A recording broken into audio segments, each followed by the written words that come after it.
अच्छा ਕੁੱਜੀ ਲੈਣੀ ਆ अच्छा ਕੁਮਾਰ ਕੋਲੋਂ हाँ ਉਹਨੂੰ ਭੇਣ ਲੈਣਾ कुजी नु भेल ਭੇਣ ਲੈਣਾ ਵੀ ਫਟੇ ਨਾ हाँ ਉਹਦੇ ਚ ਅੱਕ ਦੇ ਪੱਤੇ ਵਿੱਚ ਹੇਠਾਂ ਰੱਖ ਦੇਣੇ ਆ थल्ले ओदे अख दे पत्ते रख दे ਰੱਖ ਦੇਣੇ ਚਿਣਾਈ ਕਰ ਦੇਣੀ ਆ 2-3 ਪੱਤਿਆਂ ਦੀ ਤਹਿ ਲਾ ਕੇ अच्छा ਉਹਦੇ ਚ ਅੱਕ ਦਾ ਦੁੱਧ ਜਿਹੜਾ ਨਾ 24 ਘੰਟੇ ਜਾਂ 30 ਘੰਟੇ ਅੱਕ ਦੇ ਦੁੱਧ ਚੋਂ 12 ਸਿੰਘਾਂ ਵਿੱਚ ਰਹੇ नहीं 12 ਸਿੰਘਾਂ ਵਿੱਚ ਸਬੂਤਾ ਸੁੱਟਣਾ ਹਾਂ ਲੱਕੜ ਉਹਦੇ ਛੱਡ ਦੇਣੇ ਜਿਹੜਾ 12 ਸਿੰਘ ਦਾ ਸਿੰਘ ਆ ਉਹ ਛੱਡ ਦੇਣਾ ਉਂਜੀ ਵਿੱਚ ਸੁੱਟ ਦੇਣਾ ਉਹ ਜਿਹੜੀ ਥੋੜਾ ਜਿਹਾ ਨਰਮ ਹੋਵੇ ਯਾਨੀ 30 ਘੰਟੇ ਵਿੱਚ ਪਿਆਰ ਹੈ ਜਿੱਥੇ 24 ਰੱਖਣਾ 30 ਵੀ ਰੱਖ ਲਓ ਹਾਂ 30 ਘੰਟੇ ਰਹਿਣ ਕਮ ਤੋਂ ਕਮ 30 ਘੰਟੇ ਹਾਂਜੀ ਉਹ ਜਦੋਂ ਨਰਮ ਹੋ ਗਿਆ ਹਾਂਜੀ ਇਦਾਂ ਹੀ ਉਹ ਅੱਕ ਦਾ ਦੁੱਧ ਪੱਤੇ ਹੇਠਾਂ ਰੱਖ ਕੇ ਹਾਂ ਕੁਛ ਹੇਠਾਂ ਪਾ ਦੇਣਾ ਹਾਂ ਕੁਛ ਉੱਤੇ ਉਹ ਪੀਸ ਰੱਖ ਕੇ ਉੱਤੇ ਦੁੱਧ ਰੱਖ ਦੇਣਾ ਫਿਰ ਦੁੱਧ ਪਾ ਦੇਣਾ ਡੁਬੋ ਦੇਣਾ ਦਬੋ ਦੇਣਾ ਪਹਿਲਾਂ ਵੀ ਉਹ ਦੁੱਧ ਚ ਹੇਠਾਂ ਦੁੱਧ ਰੱਖਣਾ ਪਹਿਲਾਂ ਹੇਠਾਂ ਦੁੱਧ ਰੱਖਣਾ ਹਾਂ ਫਿਰ ਉਹ ਪੀਸ ਰੱਖ ਕੇ ਉੱਤੇ ਦੁੱਧ ਫਿਰ ਧਾਰ ਬਣ ਕੇ ਪਾ ਦੇਣਾ ਅੱਛਾ ਉਸ ਤੋਂ ਬਾਅਦ ਜਨਾਬ ਅਲੀ ਤੁਸੀਂ ਕੀ ਕਰਨਾ ਉਹਨੂੰ ਅੱਛੇ ਤਰੀਕੇ ਨਾਲ ਬੰਦ ਕਰਨਾ ਵੀ ਅੱਛਾ, ਮਿੱਟੀ ਉੱਤੋਂ ਉਹਦਾ ਠੀਕ ਨਹੀਂ ਲੈ ਕੇ ਤੂੜੀ ਦੇ ਵਿੱਚ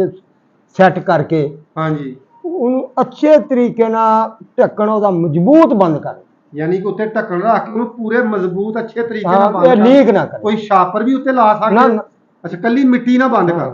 ਲੀਕ ਨਾ ਹੋਵੇ ਅੱਛਾ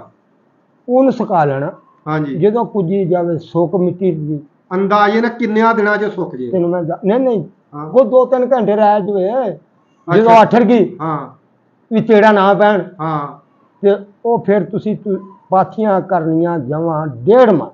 ਅੱਛਾ 1.5 ਮਣ ਪਾਥੀ ਲੈਣੀ ਹੈ 12 ਸਿੰਘਾ ਮਾਰਨ ਵਾਸਤੇ ਮਾਰਨ ਵਾਸਤੇ ਅੱਕ ਦੇ ਦੁੱਧ ਚ ਤਿਆਰ ਹੁੰਦਾ ਤੇ ਪਰ 12 ਸਿੰਘਾ ਪੂਰੀ ਦੁਨੀਆ 'ਚ ਫਿਰ ਲੋ ਇਹਦੇ ਨਾਲ ਦਿਨ ਤਿਆਰ ਹੁੰਦਾ ਆਏ ਹਾਏ ਹਾਏ ਜੇ ਮੁੜ ਕੇ ਇਸ ਤਰ੍ਹਾਂ ਦਾ ਤਿਆਰ ਵੀ ਹਾਂ ਤਿਆਰ ਇਹਦੇ ਤੋਂ ਹੁੰਦਾ। ਥੱਲੇ ਅੱਛਾ ਇਹਨੂੰ 4 ਅੱਗਾਂ ਦੇਣੀਆਂ ਅੱਛਾ 4 ਅੱਗਾਂ ਦੇਣੀਆਂ ਨੇ ਅੱਛਾ ਉਦਾਂ ਆਮ ਇੱਕ ਅੱਗ ਚੱਲਦੀ ਆ ਅੱਛਾ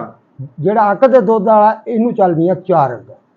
ਅੱਛਾ ਜਦੋਂ ਉਹਨੂੰ ਬੰਦ ਕਰਨਾ ਹੈ ਉਹ ਮਿੱਟੀ ਜਿਹੜੀ ਆ ਮੈਂ ਪੂਰੀ ਤੈਨੂੰ ਕੁੱਜੀ ਤੇ ਦੱਸ ਲਾ ਦੇਣੀ ਆ ਗਲਿਆਈ ਦੇ ਵਿੱਚ ਇਹਨਾਂ ਨਾਲ ਟੋਇਆ ਖੋਦ ਲੈਣਾ ਅੱਛਾ ਇਹਨਾਂ ਨੇ ਹਾਂ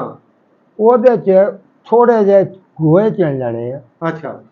ਏਦਾਂ ਗਲਿਆਈ ਚ ਚਿਣ ਕੇ ਵਿੱਚ ਕੁੱਜੀ ਰੱਖ ਦੇਣੀ ਅੱਛਾ ਉੱਥੇ ਫਿਰ ਇੰਨਾ ਉੱਚਾ ਢੇਰ ਲਾਵਾਂਗੇ ਅੱਛਾ 20 ਕਿਲੋ ਪਾਥੀਆਂ ਚਿਣਨੀਆਂ ਅੱਛਾ 4 ਅੱਗਾਂ ਦੇਣੀਆਂ ਨੇ ਅੱਛਾ ਠੰਡੀ ਹੋ ਗਈ ਹਾਂ ਫਿਰ ਦੁਬਾਰਾ ਉਦਾਂ ਹੀ ਚੱਕਣੀ ਏਦਾਂ ਦੋਨਾਂ ਹੱਥਾਂ ਨਾਲ ਕੁੱਜੀ ਕੁੱਜੀ ਹਾਂ ਰੱਖ ਦੇਣੀ ਸਾਈਡ ਤੇ ਫਿਰ ਚੜਾਈ ਕਰ ਦੇਣੀ ਗੋਹਿਆਂ ਦੀ ਅੱਛਾ ਇਸੇ ਤਰੀਕੇ 4 ਅੱਗਾਂ ਮੁਕੰਮਲ ਕਰਨੀ 4 ਅੱਗਾਂ ਮੁਕੰਮਲ ਕਰ ਦੇ ਸੀ ਫਿਰ ਇਹ ਤੇ 12 ਸਿੰਘਾ ਇਦਾਂ ਦਾ ਤਿਆਰ ਹੋਏਗਾ ਹੱਥ ਲਾਇਆ ਉਹ ਸਾਰਾ ਪਾਊਡਰ ਬਣ ਜਾਏਗਾ ਫਿਰ ਐ ਕਰਨਾ ਜਦੋਂ ਦਰਜਾਂ 'ਚ ਵੜ ਗਿਆ ਨਾ ਹਾਂ। ਸਮਝ ਲਓ ਇਹ ਤਿਆਰ